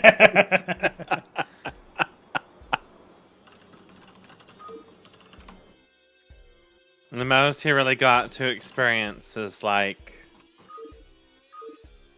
engrams, kind of. Yes, he saw that. But he didn't really proxy. get to fight them enough to really understand them, right? He mostly just got to watch them. Mm-hmm. Well, but you never know. We might settle into some good old-fashioned clean cheese. Well, we don't see a 6-pool coming, so Enos, top left, yellow Zerg, DF, bottom right, blue Protoss. It is Nightfall. It is hard to hold a third on this map by comparison to some of our other safer maps like Nitro Valley. But when we're thinking of this in the context of how these players are playing, I'm not sure we'll get to a third base. We'll have to wait and see on that one. So far, Enos is 1-for-1 against Keen, but 0-for-1 against DF. So if DF wins here, we do indeed go to Nitro Valley. And if Enos wins there, we go to Repulsion for a tiebreaker. So this game really is... Like, Enos can kind of be comfortable, because he's like, well, if I win here, then I'm in playoffs. If I win next game, then I have another chance. It's like, it's not really back against the wall for him. DF, on the other hand, as he opens up with the gateway, but his back is against the wall. He needs to win two matches in a row to qualify to playoffs. A little bit of a spin there. A little bit of a tickle. You had to give it a little slap on the ass before. Hey, there you go. That's a little something. A little spank, you know. Got to phone the HR department on that. I just found it incredibly amusing to describe any of the maps as safe when literally both of these groups have been filled with some of the most volatile shit, including a 6-pool and a 4-player map that somehow managed to find its opponent. Yes. It's that's a very low percentage. There's nothing safe going on here. We've got 2 scribes to block this ramp to hide the very avant-garde opening of Gateway. Yeah, that's interesting. I mean, this is pretty bad for his really workers, but it's like a fake out, but I'm not sure if that's really super useful against Enoz. Like, Enoz is the one who's probably going to be trying to cheese you if he does anything. It's like, I'm not sure if it's really at the point where it's worth trying to. Both of our players have been so focused on Enoz's base that he's trying to go around. Oh, he got in. He sees the gateway, and he sees that DF wasn't building anything anyway because there's nothing hidden in here anyways. He's so flabbergasted, so confused. Yes. Why he was being blocked that his Drolla just dies for no reason. Well, the scribe is continuing to occupy the time. Yeah, fuck that Hatcheros. Fuck that Hatcheros. Oh, I think my man might be getting a little bit flustered. Like I said, he should feel calm here. He should feel in control. There's nothing calm about this. I think discovering that his opponent went through such lengths and then failing to block his worker. And all he was hiding behind it was a gateway. He's adding a lattice I feel now. a little bit annoyed. That second lattice. Because he might have been panicking. Oh my god, he's like rushing Panoptises or something. It turns out just to be just a random gateway. It's like, I don't know why you would do that. There's a macro hatch coming. Still plenty of money in the bank. He could have afforded a more second workers have to get pulled. DF is always on a worker deficit. He's got one idling in his line and then 2 on his ramp. Well, he's still very familiar composition for DF. Yes, he likes that. Oh, Vorv's coming. Actually, 6 Vorvs. That's a. I don't know. 6 Vorvs is. That's not a huge amount of damage, but I mean, he's got more coming, so he might just be holding out. More Ecclesiasts. So the lattices are slowly forming up here. Is it going to be Vassals? Yes, Vassals will work out quite well. But look at this, the instant surround of Vorvs trying to pick off the Ecclesiasts. They will eventually be successful here. But there definitely needs to be a bit more of a worker pull. Oh, he's actually going to bypass it. Some of these workers were idle already, so they instantly jump on these fights. We haven't seen a single scribe death. A lot of the units just end up scattering around. So, you know, if he had just stood and fought at the no, he's pulling everything. No, DF, you can still win just normally. This is a normal game. What are you doing? He's pulling all the scribes. he's not amused. He loses an Ecclesiast to it as well. The Vassals will slowly clean up. Been smoking something. What the fuck is he doing? Listen, you forgot a couple of them. Yes. You don't have to pull them. They're attacking your building with a full shield. Oh, he pulls those 2. Fuck. What is going on in this game? Well, the man train is being conducted. 11 scribes moving across the map. There's plenty of military. Enos has no static defense. They are going to just walk straight first into one of those meat compacting machines. This machine beats the workers into a pulp. I don't think this was ever necessary. Oh, no. Yeah, I really don't think so either. Have you realized what a disastrous Don't worry, this is a distraction. No. This is a gambit. Ecclesiast died instantly. It doesn't matter. The scribes are killing the quasis. Oh, never mind. There wasn't really great focus. But meanwhile...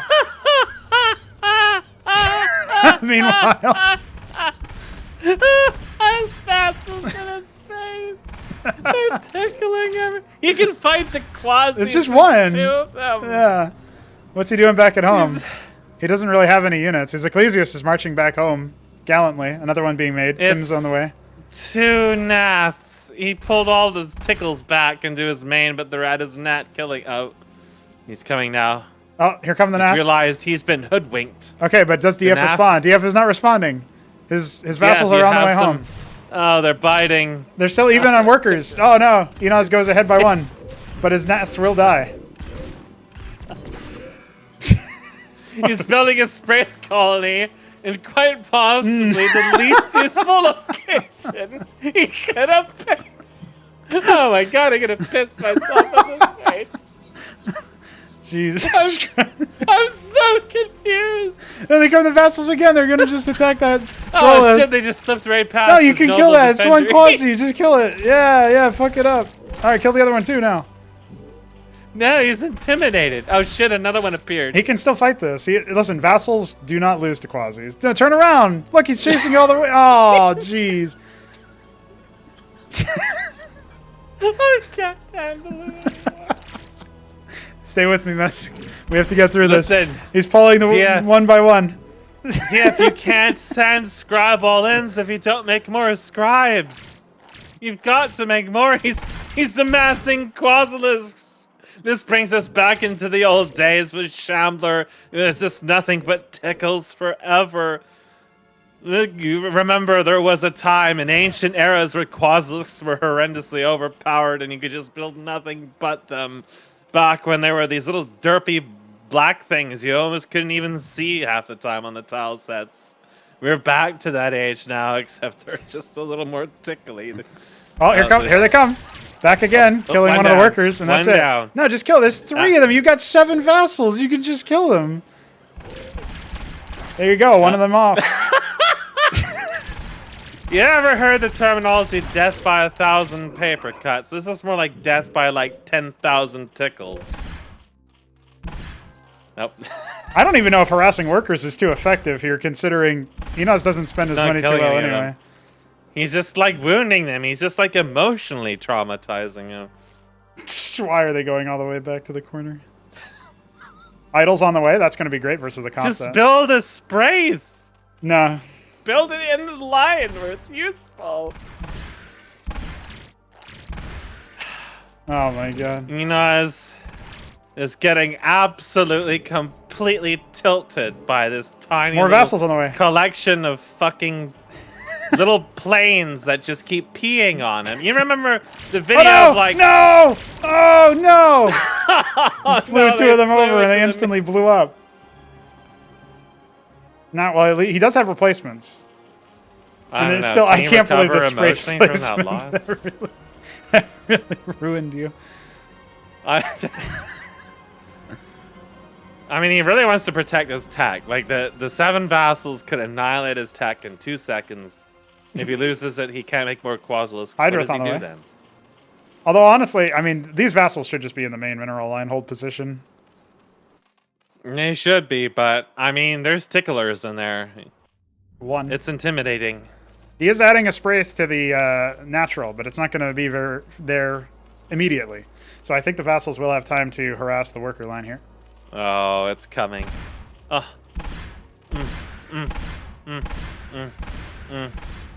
They can even kill that Kagrin, especially since all of the rest of the units are away. And he tries to burrow.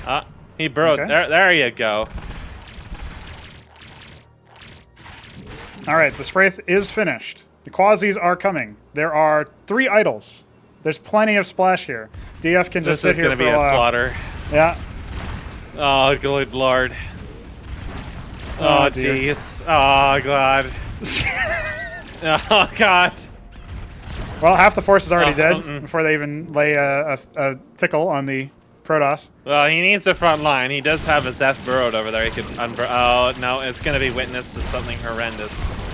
Will they kill a single Legionnaire? The Zephyr Core there in the back was on hold position, so it just watched. Well, no, but the Zephyr Core just got to watch just an absolute massacre. His friends, his family, his cousins, lawn insurance providers, his lawyers, his cousins. They all just got turned into look, some like, workers down biscuits. here for some reason. Oh, jeez. Well, I think he wanted to all in with workers. He thought maybe, I don't know, maybe if I use his own weapon against him. Now, it's an engram and 2 wardens, and the vassals are the only thing on the other side of the map. DF thinks his opponent has a lot more than he does. It's 43 versus 20 workers. He does have a lot more. There's a reason for that. Yeah, I think it was because 11 of DF's workers flew across the map at the speed of sound and gave their lives at the altar of the vassal. Well, he is taking a third. I feel like Enos could just get run over at this stage. I mean, there's I don't know, man. 9 vassals. He still has ticklers. He has a Hydra. He does. Spraith is going to get a couple of hits off here. You know, the awkward Spraith manages to pay for itself by dealing some shield damage. There's 30,000 Azura cores. They try their hardest to chase the planes around and throw like rocks and pocket sand at them, but it doesn't really seem to be terribly useful. That was a big stack of just random derpy looking Protoss units just marching single file across the map. Yes. If he just spent all of his money onto Azura cores at this moment, he could probably overwhelm. Oh, that's precisely what he's going to now. He spent some of it. He's adding some Azura cores. His third is complete. That's going to be 4 Hatcherosks in total. It looks like he's about ready to tech up. He is getting tier 2, but I just don't think he has enough to withstand this Protoss assault. Especially if his, Azura cores move across the map for any reason. The vassals will go ahead and confirm the position. He's actually trying to pull them away, but hold position has been discovered by Enos.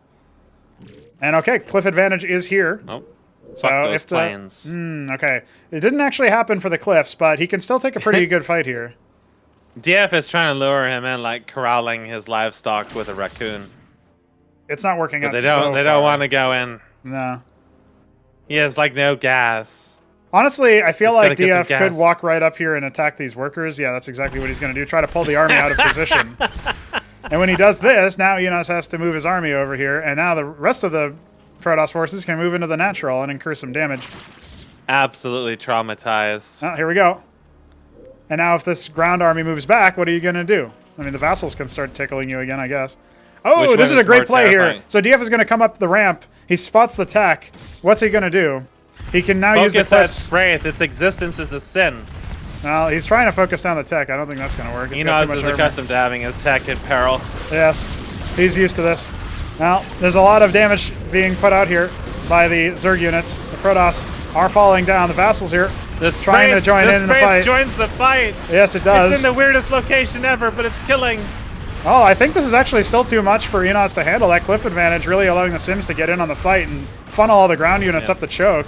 Now what's he got, really? His tech is now under duress. The Azura cores weren't able to get in and do all their damage at once, so they just got choked out and stepped on by toasters. I think the Iral Iris being defeated is more of a moral victory here for DF. It wasn't really the main target. I would have been after the Hydreth or the Quazeth, but he just wants to step on his opponent emotionally. I mean, he could go for the workers, but I mean, the man put his Iral Iris in his main. You have to punish that. Yes. It's breaking canon, right? Yes, absolutely. Last couple of units are being mopped up here. This should be a DF victory, and that means we'll be going to Nitro Valley for a decider. But what an asinine game this was, man. I honestly can't believe this is where we got to. Sim's going to charge forward onto the mineral line, start cleaning up the workers. He's still got a ways to go before he's even on workers.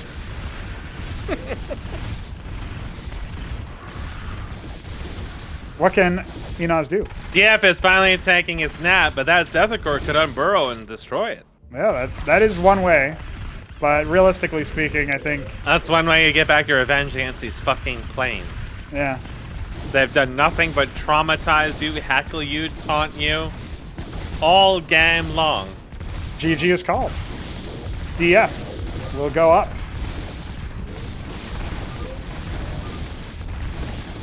I don't know.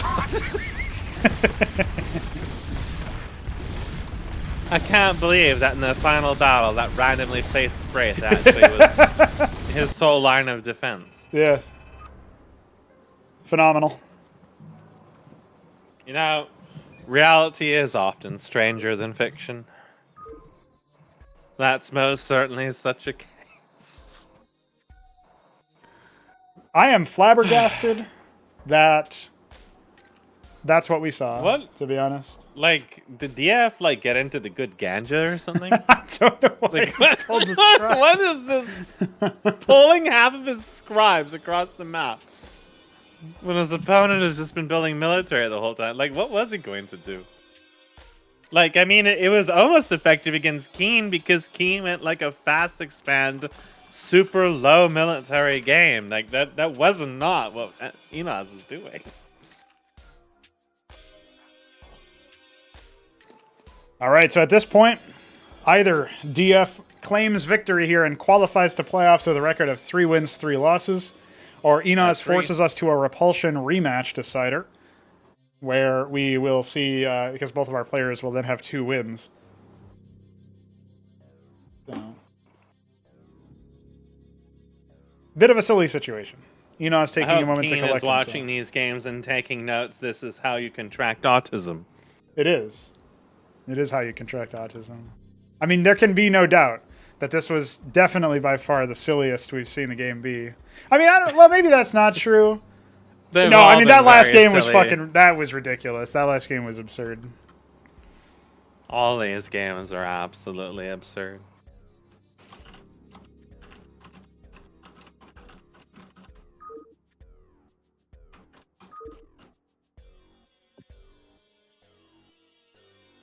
The Heltrix Inbase was crazy. The Biddy B 3 Crow PvP match with the Engram creep was crazy. But this group has just had such a high saturation of ridiculous things, particularly when DF is involved. Let's see what happens. We are now on Nitro Valley. We have horizontal top spawns, with the top left being the Snow Protoss of DF, and the top right being the Light Olive Zerg of Enozliiks. It's fast gas. Interesting. Is he gonna go Gorkakor? God, I hope. That could do it. He does like to go Hydrith because he thinks that that's the safest first option that Zerg has, at least in terms of versus Protoss. But that's his view anyway. He's going to go for a very fast scout, so he's going to be pretty light on mineral income here. But that probably just means it's going to be a Hydrith relatively soon. Yeah, I don't think it'll be a Zorkis in that case. He's also going in the wrong direction. But he'll meet DF along the way, so maybe he'll kind of put 69 and 69 together and end up with 42. Or have a rounding error, as is typical with JavaScript. Well, or Blizzard RNG, which gave us a 12% chance outcome, by the way, to give 3 Crow Zerg on this map. Now, I did describe this map earlier as safe, and you thought that was funny, Mesk, but I think we're going to see some evidence of it. I have faith in our players to not pull their workers halfway across the map. I don't believe you. If this is the worst group of them all, I would feel the least safe in this. Well, the scribe is going to chase the draw. The doesn't know about the project. Yeah. He makes up for in the absolute audaciousness. DF has been smoking something really strong. And Enos is desperately trying to catch up to them and is grating the cheese as hard as he possibly can. Let's get their car first. If it's an Ecclesiast out of DF here again, which he doesn't have the gas for, I think it's going to be a Legionnaire. So there you go. He's going to be going for an anti-ground first. He does have a second gateway, so it's not the end of the world. Skither cores don't have as good DPS. Hey. They're just following. Yes. This is quite amusing. I don't think that the Skither core is going to be able to do too much. Oh! Absolutely slap. Man, he's clapping those cheeks. Well, okay. He's clapping those cheeks. He can choose to do that, or he can build a unit out of his gateway to save him from the impending Skither core. No. You gotta establish knowledge. You gotta slap those cheeks. Play them like Congo drums. By the way, there's a skiff in your mineral line. There is. Only now starting to now it's stuff. tickling. And the Droleth dies. Well, that's 1 for 1. That scribe was idle anyways. Yeah, here's another one. Idle. Being pulled towards the gateway. What is DF going to do? He will now start tickling. That was the one that was idle. There you go. Now another another one one's has dead. died. Tickle. He wants to be close range. Second Skith is on the way. Here it is. It has arrived. Well, there's more Ecclesiasts coming. And that first one does indeed die. Now the second one here can keep recharging the shields. That's going to force him back. Meanwhile, the Legionnaire has waded across the map. It's fighting the Droleths now.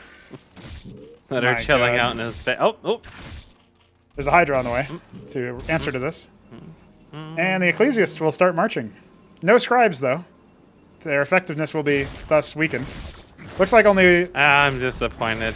Okay, another Droleth kill here for that Legionnaire. Yeah, he's managed to get 4 workers. One of them was the Scout. And Skither core will help defend, but... Hydras do okay against Ecclesiasts, especially since there's no front line for them to enchant. So it's not really the end of the world. Now there's a Warden on the way, so counter air pressure is going to be less effective. And as silly as this game also opened up, I don't think that we're going to be in for too volatile a game. It really depends on how fast Enos is to respond here, which is not very. Well, some large men have arrived. Yeah, one more shot on that Ecclesiast and it would die, but Enos didn't select it, so he didn't know. The workers are beginning to build up their stocks with 500. It dropped a little bit as they started queuing, but still quite rich. Could go for an expansion if you really wanted to. Or, you could try push in here. Pretty good distance here onto that Aziracore. Manages to get some bounces. There goes the first of the melee units. And it looked like they were given a move command or something because they decided not to attack. So that was a little bit awkward there. And without that Aziracore... has arrived. This is not looking too hot. The Droleth has arrived. Oh, the circus did finish. Yeah, a little bit poorly placed. Could have been placed a little bit closer to the cliff, but... We know that DF is customarily just going to stay on one base for a while here, adding lattices, vassals to his list. Still no macro hatch for Enos, so his worker production has really stymied quite a bit. Trying to focus down the Aziracore here. It will work out, sort of, but obviously that Ecclesiast is going to be not long for this world. Adding a hatch rust finally. That's a good job from Enos. More units coming in. This Zealot is going to be quite useful. And another Ecclesiast as well. This could actually be slowly. Yes, this could be a faster defeat than I was prepared. My faith has not been, rewarded, you could say. Enos fumbling a little bit. He could have kept his Skithracore alive for a time like this. Elected not to.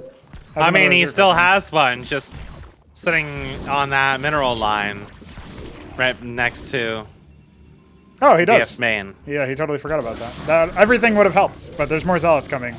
The one base all in, I think, is going to be enough for DF to qualify to playoffs. Because I don't see how Enos could possibly get out of this situation. Now is when you pull the scribes. Well, the Skith just died to the Warden. Well. It was an effort. An effort was made. He was slapped. But you know what? He got on the board this time around. GG is called. DF will qualify with a record of 3-3. Well, Enos cheesed out what maybe one of the higher skill players, so yeah, at least he's got that going for him.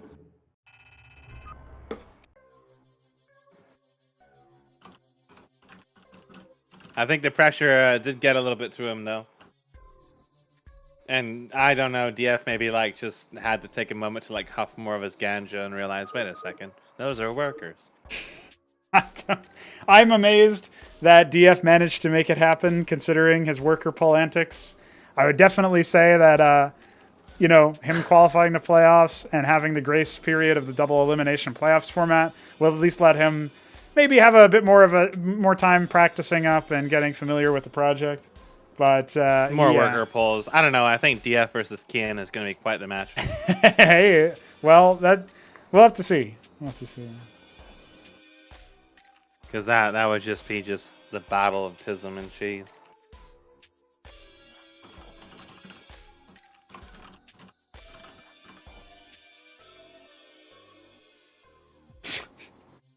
I mean, is there much that you can say? I guess technically this group went as I predicted, but in terms of the results. So if you weren't watching and you just checked the standings, you'd be like, oh yeah, well, I'm surprised that Keen lost a game, but maybe he's unfamiliar with the project. And hey, got on the board, so good on him. He's improving, because last time he went winless. Although I think we both agreed that his first match against Helltrix, he was favored, but he GG when he lost his tech because he thought his opponent had way more. Yeah, stuff like that. But, Enos obviously did do better than he had previously. He did cheese the top dog there, so he's the only person who was able to defeat him. That's pretty cool. He can leave that in his, accomplishments page or whatever, right? But looking at this, the actual games went in such a weird way. I never could have foreseen it coming. Maybe this trend will continue, and each group after this will just be more and more insane. I mean, it is technically possible, but... They have a high bar to reach at this rate. Absolutely. Well, GG, boys. I appreciate your participation as always. That does mean that DF will join the playoffs qualified players, and I have started to come up with a setup here. So if I quickly jump in We have Mystery Meat and Keen are the first seeds. And on the other side, we have, what was it? Veek and DarkenedFantasies. I accidentally typed Darkened Fat. Yeah, Protoss is hard to fight against if you're not familiar with like the more safe play. And Zerg is hard to fight against if you struggle to use, worker micro and stuff. So it's definitely like two acquired skills. I think if you're up against a Terran like Heltrix, for example, you probably would have had a better shout. So that is a bit unfortunate. But the only way you can get better is by continuing to play. And I guess this time around, you said you had some nerves, where maybe you didn't have nerves in the first time you were in the tournament. I know Mesk was saying that when we first started these tournament casts, how we did talk a little bit about the psychology of it. And how, like, even casting a tournament, as opposed to just doing a cast over of, like, a random given match or something, is a bit of a different vibe. So even for the casters, there can be, I don't know if nerves is the right word for it, but, like, some sort of, like, anticipation of something cool happening. Mm-hmm. Well, watching that TISM in real time was definitely something else.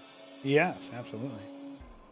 So far, with the current setup, it looks like we have some initial seeding, you could say. So yeah, it looks like we'll be seeing. Obviously, we'll have to seed the players into the playoffs based on their records and their past familiarity. So I think that will mean that Keen will end up being the, what do you say, probably the 4th seed, since he's like the least familiar with the project, but he is coming in at first. So he'll be going up against the highest rated second placer, which we don't know yet. So that's just a little bit of an update for you guys. I'll quickly show off the group again. This is how we started things off here. Keen, DF, and Enoz. DF graciously finding time to participate in the tournament, since we were unable to find a 12th player. And hey, we even had Veek sub in the past group. So with any luck, the rest of the groups will go according to plan. Sub in the fat. Sub in the fat. The big thing. That's the second time now. Honestly, the biggest thing that I would say is that I'm really quite shocked at the level of cheese. The biggest thing, we were just talking about how you just keep saying fat instead of whatever, and you go on to quickly saying the biggest thing. Yeah, it's the biggest thing. The fattest thing. Just the fat cheese. I mean, I'm interested to see how Veek does in the grand finals. Well, he's got a lot of matches. I think he's got what it takes. If he can find the time to practice. Yeah, he's got the understanding of the project, at least on the individual units. But in terms of what accesses what unit is a little bit challenging for him. And I guess DF can also echo that sentiment. So. I mean, I guess like Keen might actually like try to do practice now too. I suppose. I don't know what. I mean, I think he had plenty of preemptive practice before this. He had time, but he didn't. I don't think he made it. Yeah, he didn't. As far as I know, so maybe he'll do it now. I don't know, but right. Yeah, I don't. Unfortunately for him, he didn't really get a good introduction to the project. I mean, he got some cheesy stuff, but he didn't play any macro games besides the first one, which was sort of. If that was the first one, and then the rest of them became more macro oriented, maybe that would have been something. So I know all about pressing the wrong keys. Yeah. My existence, for example, was the wrong key. I pushed that. Well, I mean, I just typed fat instead of fantasy, so that's the wrong key. Yeah. We can all familiarize ourselves with that. We can all sympathize. So we do have another group coming, of course. This is we're about halfway done. Switching over to this view, we have Group C. It's all Terran, all the time. Nablime is the most familiar. Scholar, our XD man, will be taking charge alongside Benno. So you can join us for that in about an hour and 15 minutes, give or take. And I hope to see mass Cyprians. Why not? And Mavericks. Why not? Just oceans of them. And some XDs. There has to be some XDs. It's literally, that's Scholar, dude. He's XDing. XD man. He needs to XD. A little bit later on in the evening, we do have the Shambler, Biddy B, and Luciferius. That's a fully balanced group, the only one of its kind so far. We have Zerg, Protoss, and Terran. So that'll be interesting to see. And yeah, I guess that's pretty much it here, folks. We technically did have a debutante in each group because Vic subbed out for Alexander. So Vic was his first tournament showing. He was able to get second place. Keen's first tournament showing, able to get first. Scholar and Luciferius will be doing their first tournament showing. So definitely check those out at some point soon, whenever we go live with them. Do you have any closing thoughts for us after the cheese that we just witnessed there, Mask? I hope that the other groups are just as cheesy, if not more cheesy. But I feel like the group that's coming out is probably going to be the most standard out of them all. Won't surprise me if the Shambler group is full of cheese, just because Shambler is not adverse to cheese. BDB is very cheesy, and I think Lucy might feel a little pressured into cheesing to get some wins in. So, but the next group is probably going to be like the most standard you're going to get. Yes, for a it little might bit. be the only semi-normal looking group out of a lot of them. Yeah, just the nature of TVT. But we could also see the anchors take flight. You never know, dude. But I will say, Shambler is also having some sort of family party get-together thing, and did say that he would be imbibing some alcohol. So who knows what we're actually going to see out of him? He might, fuel the keyboard there. He might kick up his typewriter. DF's ganja and start pulling all of his workers as well. He might. It is possible. All right, boys, thanks for joining us for Group B. We'll be back in about an hour for Group C. See a bunch of Terrans in action. And until then, Mesk, say the line. Smoke weed every day.